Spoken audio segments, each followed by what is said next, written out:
Let's go. Excellent way to start. So, welcome to Brisbane Small Business or BSB TV. Hey, Amanda Langton, how are you going? That's Melissa. I'm Amanda. Woo!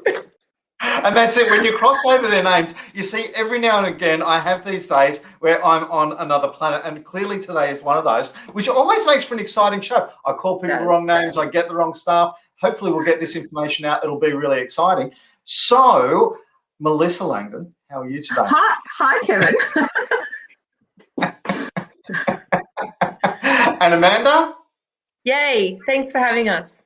thanks for joining in and being part of the whole reboot campaign and helping people run better businesses. And that's really all we're trying to do, is give people lots of little hints and tips throughout a 12-week program to help people go, hey, what would I like to do to have a better business? What little steps could I take on a weekly basis to actually do that? So we're actually starting the refresh phase, which is really interesting. I was telling you guys before. So we're actually taking our own medicine, and we went, hey, refresh. If things aren't working, you can't just keep going at it harder. You need to actually stop, have a look, and have a refresh. And that's what we're doing with the whole reboot program. So we're going to, next week, launch a brand new website for it, which is absolutely fantastic. We're simplifying the registration process for both the shows and also if you want to get the replays. So that's all going to be nice and simple. One click, you'll be in the program and all that sort of stuff.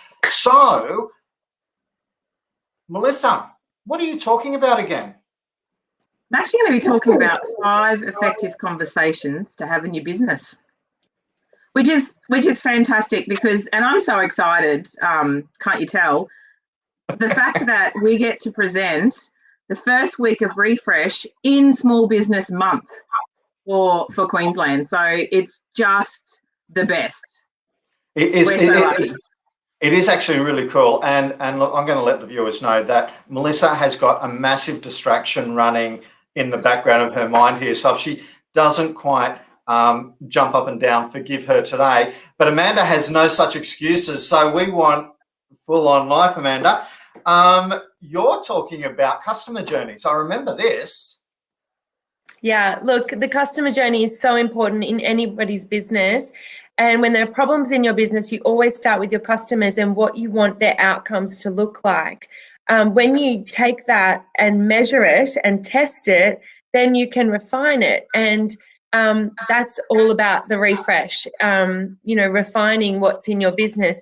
A lot of good treasures in everybody's business. They just need to tweak them a little bit and they're going to get that customer flow looking really great. And that's what helps your customer with their buying decisions. And absolutely. And it's really important to keep the focus on the customers. And with that, the 5 different conversations that we have throughout our business, Melissa. It is a perfect lead on. Yeah, perfect lead on to looking at what outcome are we actually trying to achieve. So all of that customer journey, time management, and all of the prioritization focuses on the fact that we need to be able to communicate effectively. And there's always conversations about how do we communicate, but I'm actually going to give people some tips around how to do that, one, effectively, but what are some of the tips and tricks around getting your point across, but to let it be leading to an outcome, because that's so important.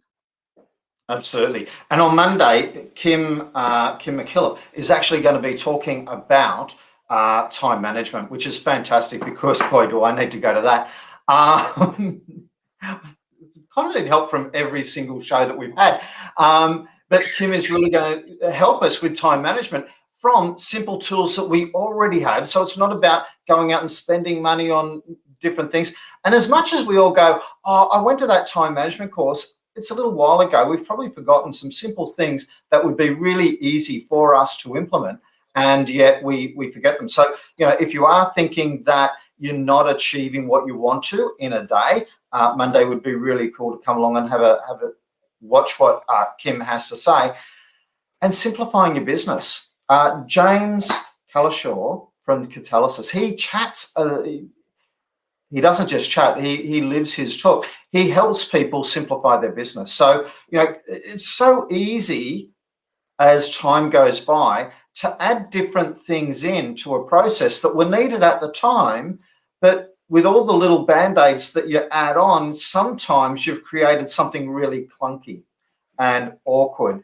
And it's not serving your customers, it's not serving the people inside the business, and that can become really a source of contention as well. And so James is one of those guys that can come in. I love the way his mind works, and he just cuts through all of the, let's say, rubbish that floats around and gets through what are you really trying to achieve here. Hey, if you use this system connected up to that one, and not, so you'll stop your duplication of entry, you'll save a whole lot of time, and you'll be able to focus on the stuff that's important in your business. Which brings us to, what are those conversations? So there's 5 of them to have. So one of them is about building ideas.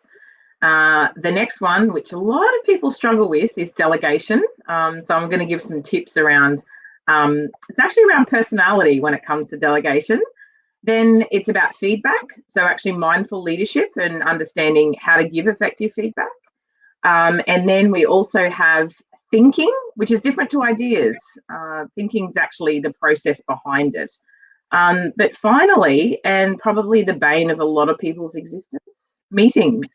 So everyone is going to walk away with 3 practical tips and tip sheets around how to hold and evaluate an effective meeting, no matter who it's with, whether it be a client. I was going to say, and that's a really important thing. Like when people go, oh, meetings, I hate meetings, but actually we don't hate meetings. We love meetings. We love to go out, have coffee with a prospect and walk away with a client. That's a meeting, right? So it's really important to have that. So it's not just meeting with staff because you're trying to get something happening within the business. It's also when you are going out there and meeting with others. And it's very similar to what Amanda's been talking about. When we talk about customers, customers aren't just external, they're also internal as well. So you do actually have to think about the internal customer journey, which is where Amanda's concepts and processes and foundations can really help that internal customer process as well, which is so vitally important. That's right, Mel. Yeah, that's right. That chain of supply is so important. Your suppliers are your customers just as much as your customers are your customers. So, they're the ones who make referrals to you as well. Absolutely. And I like talking about the fact that it is so easy to try and compartmentalize everything. And as a boy, we're really good at compartmentalizing stuff. And sometimes we forget the flow. And it really is all about how interconnected all of these different moving pieces are to ensure that you get the right overall picture. So look, I'm really excited that we've got the refresh month of Queensland Small Business Month happening. Really excited to have you guys part of the team, looking to learn. Next week's going to be an awesome week. I'm sure I'm going to end very confused after talking to everyone throughout the week. However, then I'll have the weekend to put it all back into my little compartments. So thank you very much for being part of it. You'll be fine, Kevin. We got you back. and I'm very One step at a time, Kevin. One step at a time. It's just a matter of stopping and breathing every now and again. So thanks, guys. I really love your work.